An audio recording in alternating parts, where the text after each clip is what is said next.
আসসালামু আলাইকুম। জুবায়ের একাডেমিতে সবাইকে স্বাগতম। আশা করছি সবাই ভালো আছেন। আজকে আপনাদের ১০ টি বিজনেস আইডিয়া শেয়ার করব যে বিজনেস আইডিয়া গুলো হয়তোবা কারো ক্ষেত্রে বেশ কাজে দেবে।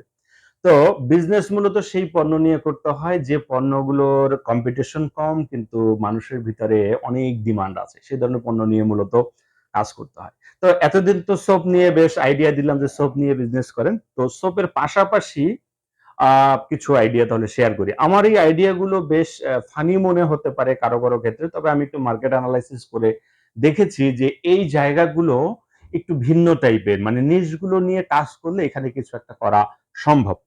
আমি হাস্যকর সেই নিশগুলো একে বলছি। ১ম এ হলো পান মসলা নিয়ে বিজনেস। আমি একটা জিনিস নিয়ে চিন্তা করলাম যে পান মসলা নিয়ে খুব বেশি মানুষ কাজ করে না। আমাদের সমাজে কিন্তু একটা শ্রেণীর মানুষ আছে প্রচুর পরিমাণ পান খায়। কেউ শখে খায়, কেউ দৈনন্দিন চাহিদা বা টেনশনে খায়। আমাদের মুরুব্বিরা খায়। আবার আমরা কিন্তু আমরাও খাইও মাঝে মাঝে যখন আমাদের মা দাদিরা সামনে আসে তখন তাদের দেখা দেখে কিন্তু আমরা পান খাই। কিভাবে খাই? মিষ্টি পান। তো এই মিষ্টি পান রিলেটেড যে মসলাগুলো আমরা পান কিনে খাই ঠিকই কিন্তু মিষ্টি পানের যে একটা মসলা এই মসলাটা নিয়ে আসলে খুব বেশি মানুষ কাজ করে না। আমি আসলে এটা কেন বললাম? আমি মাঝে মাঝে আমার মা যখন আসে তখন মাঝে মাঝে আমি মিষ্টি পান খাই। তো এই মিষ্টি পানের মসলা খুঁজতে গিয়ে দেখলাম যে বাজারে খুব ভালো মানের ভালো মসলা নাই। তো এই মসলাগুলো যদি কেউ একটা তৈরি করে সুন্দর কৌটো করে প্যাকেজিং করে সেল করে তাহলে খুব ভালো সেল হবে বলে আমরা আশাবাদী। আর এটা কিন্তু এই প্রোডাক্টটা কিন্তু একটা ইমোশনের সাথে বা ঐতিহ্যের সাথে জড়িত। সুতরাং ইজিলি সেল করা সম্ভব। ২ নাম্বার আরেকটা পয়েন্ট আছে। আমরা ঝালমুড়ি পছন্দ করি না এমন মানুষ খুব কম আছে। আমরা বাইরে বেরোলেই কিন্তু ঝালমুড়ি খাই। তো ঝালমুড়ি তৈরি করতে হলে একটা মসলা লাগে। সবাই কিন্তু আচার নিয়ে ব্যবসা করে। হ্যাঁ? দেখেছেন কৌটা করে আচার বিক্রি হয়। কিন্তু ঝালমুড়ির একটা আ মসলা কিন্তু তৈরি হতে পারে। অর্থাৎ আপনি যদি ঝালমুড়ি কিভাবে তৈরি করে বা কোন মসলা দিয়ে তৈরি করে সেই মসলাটা তৈরি করে যদি কৌটা করে আপনি সেল করেন তাহলে দেখবেন এটাও একটা ভালো ডিমান্ড হতে পারে অথবা একটা কম্বো প্যাক হতে পারে ঝালমুড়ি থাকলো সাথে চানাচুর থাকলো এই ধরনের ব্রেস্তা টাইপের কিছু একটা থাকলে এই ধরনের একটা কম্বো প্যাক হতে পারে আপনার একটা ব্যবসার আইডিয়া।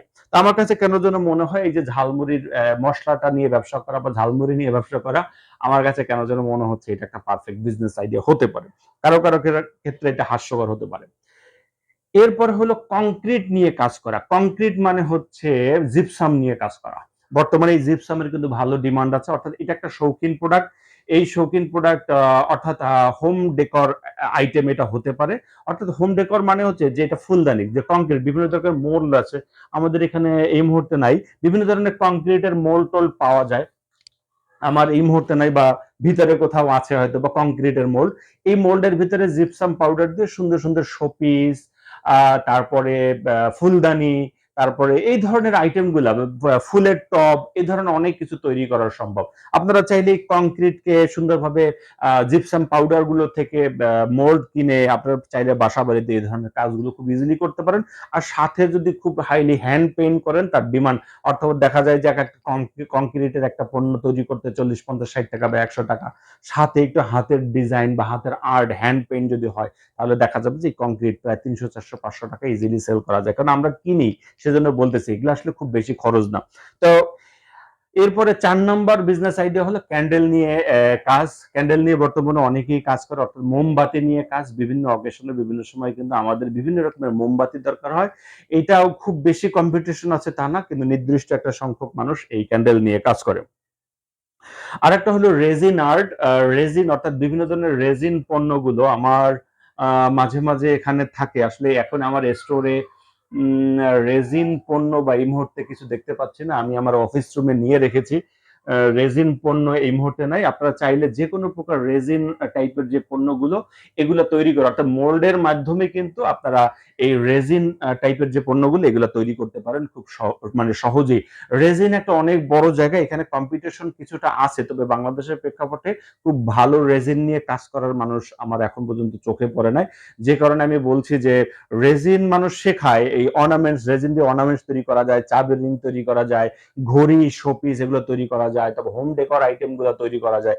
তো চাইলে ইজিলি এই রেজিন নিয়ে আপনারা কাজ করতে পারেন। এই রেজিন নিয়ে কেন বললাম, অনেকে রেজিন নিয়ে কাজ করে কিন্তু কোয়ালিটি মেনটেন করে রেজিন নিয়ে কাজ করার মানুষ আসলে আমার চোখে খুব একটা পড়ে নাই। যে যারা আসলে এক্সক্লুসিভ টাইপের কাজ করে, সবাই করে, গতানুগতিক ধারায় করে, কিন্তু যদি একটু এক্সক্লুসিভ টাইপের হয় তাহলে দেখা যাবে যে আপনার জন্য বেশ ভালো কাজ করবে। আরেকটা হলো রিক্সা আর্ট। রিক্সা আর্ট বর্তমানে অনেক জনপ্রিয় হয়েছে, তবে বাংলাদেশে এটা নিয়ে কাজ করার মতো খুব বেশি মানুষ আমি খুঁজে পাই না। হাতে গোনা কয়েকজন মানুষ আছে যারা এই রিক্সা আর্ট নিয়ে কাজ করেন।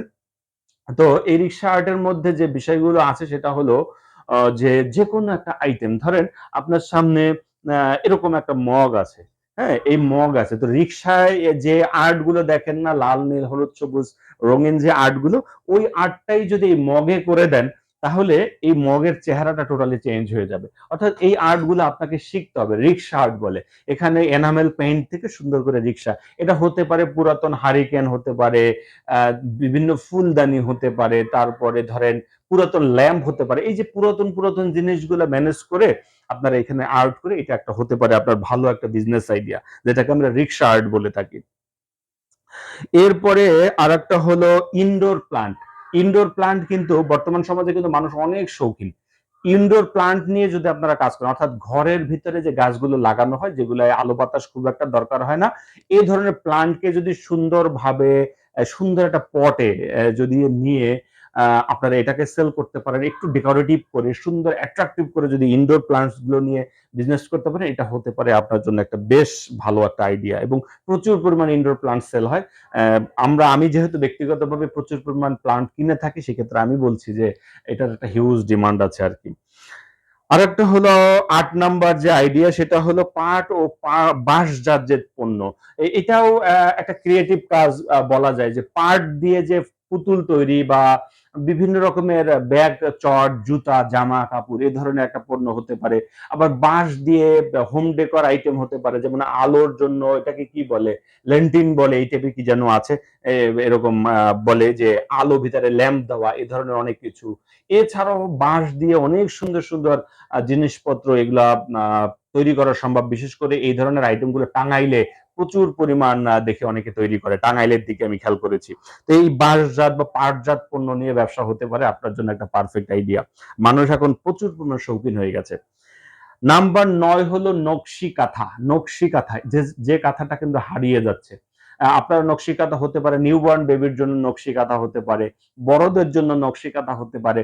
অনেকেই নকশি কাঁথা নিয়ে কাজ করে, তবে আমার চোখে খুব ভালো কোয়ালিটি মেনটেন করে নকশি কাঁথা তৈরি করে এমন বিজনেস খুব কম চোখে পড়েছে।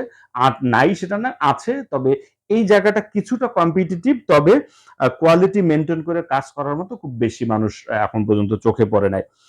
এরপরে হলো ফাইনালি যে শিল্পটা হারিয়ে যাচ্ছে, যেটা হলো কুশি কাটার কাজ। একসময় আমাদের মা দাদিরা করতো, মা নানিরা করতো, চাচিরা করতো, অর্থাৎ কুশি কাটার কাজ, উল দিয়ে বা বিভিন্ন রকমের সুতা দিয়ে বিভিন্ন রকমের আইটেম তৈরি করা। কুশি কাটার বিশেষ করে বেবি ড্রেস গুলা, বেবিদের যে ফ্রক টাইপের ড্রেস গুলো আছে না, কুশি কাটার উপরের অংশ কুশি কাটা থাকে, কাজ থাকে, নিচের অংশ কাপড় থাকে, অ্যাট্রাকটিভ।